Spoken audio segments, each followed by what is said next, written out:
Assalamualaikum warahmatullahi wabarakatuh. Nama saya Rezal Ahmad Raja dari kelas 10 MIPA 3. Di video kali ini, saya akan membahas materi terkait dengan klasifikasi makhluk hidup. Kompetensi dasar 3.3. Memahami prinsip-prinsip klasifikasi makhluk hidup dalam 5 kingdom. 4.3. Menyajikan kladogram berdasarkan prinsip-prinsip klasifikasi makhluk hidup. Indikator pencapaian kompetens. Yang pertama yaitu menjelaskan prinsip klasifikasi makhluk hidup. Yang kedua, menjelaskan dasar klasifikasi makhluk hidup. Yang ketiga, menjelaskan tingkatan takson dalam klasifikasi makhluk hidup. Yang keempat, menjelaskan sistem tata nama binomial nomenklatur.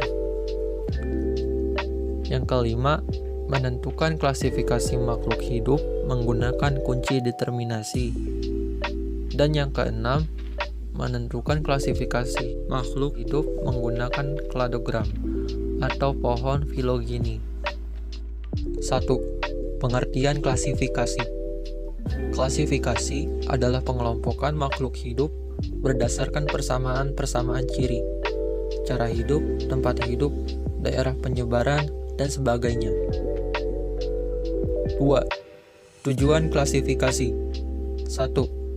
Mendeskripsikan ciri-ciri makhluk hidup untuk membedakan tiap-tiap jenis, agar mudah dikenal.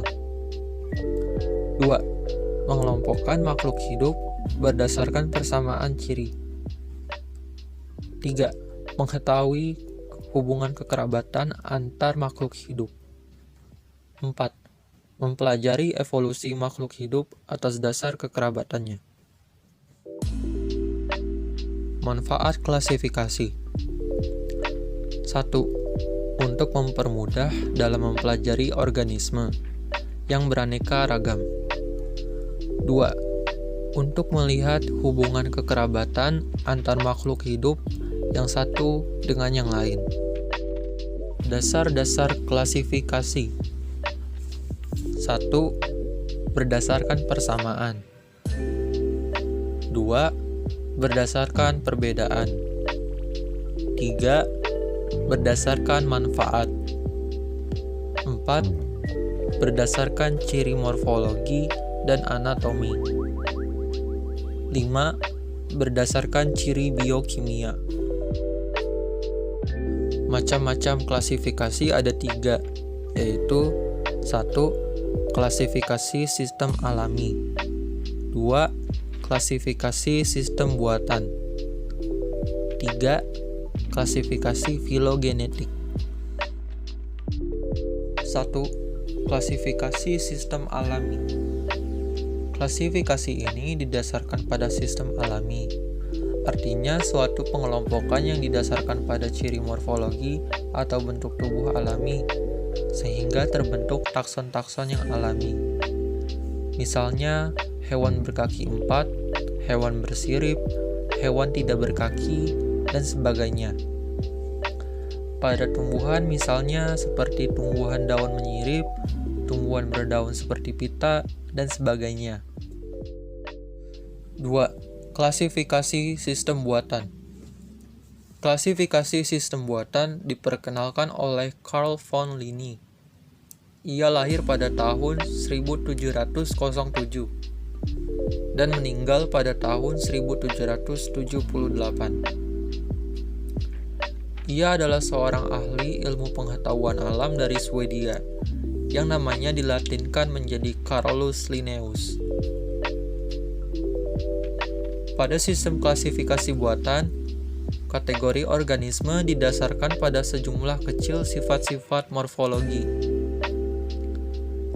Klasifikasi sistem buatan mengelompokkan tumbuhan atas dasar antara lain warna bunga, massa bunga, bentuk daun, jumlah benang sari, dan putik. Sistem klasifikasinya disebut binomial nomenklatur. dan menetapkan nama makhluk hidup dengan 2 kata saja. 3. Klasifikasi sistem filogenetik. Sistem klasifikasi ini didasarkan pada jauh dekatnya hubungan kekerabatan antara takson yang satu dan yang lainnya, sekaligus mencerminkan perkembangan makhluk hidup atau filogenik. Sistem filogenetik diperkenalkan oleh Charles Darwin. Di sistem ini dijelaskan bahwa makin dekat hubungan kekerabatan, maka makin banyak persamaan morfologi dan anatomi antar takson. Semakin sedikit persamaan, maka makin besar perbedaannya. Berarti makin jauh hubungan kekerabatannya. F. Perkembangan klasifikasi filogenetik. A. Sistem 2 kingdom. Dikemukakan oleh Aristoteles. Dibagi menjadi 2 kingdom. Kingdom pertama yaitu kingdom Plantae atau dunia tumbuhan. Ciri-cirinya memiliki dinding sel, berklorofil, mampu berfotosintesis. Kingdom kedua yaitu kingdom Animalia atau dunia hewan. Ciri-cirinya tidak memiliki dinding sel, tidak berklorofil, dan mampu bergerak bebas. B. Sistem 3 kingdom. Dikemukakan oleh Ernst Haeckel. Dibagi menjadi 3 kingdom. 1. Kingdom Protista. Ciri-cirinya uniseluler atau multiseluler. 2. Kingdom Plantae. Ciri-cirinya autotrof, eukariot multiseluler, dan reproduksi dengan spora. 3. Kingdom Animalia. Ciri-cirinya heterotrof dan eukariot multiseluler. C. Sistem 4 kingdom. Sistem ini dikemukakan oleh Herbert Copeland. Dibagi menjadi 4 kingdom.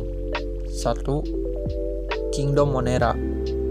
Ciri-cirinya memiliki inti tanpa membran inti atau prokariotik. 2. Kingdom Protista. Terdiri dari organisme bersel satu dan bersel banyak. 3. Kingdom Plantae. Terdiri dari jamur, tumbuhan lumut, tumbuhan paku, dan tumbuhan biji. Dan yang keempat, Kingdom Animalia. Terdiri dari semua hewan dari protozoa sampai chordata. D. Sistem 5 kingdom. Sistem ini dikemukakan oleh Robert H. Whittaker. Dibagi menjadi 5 kingdom.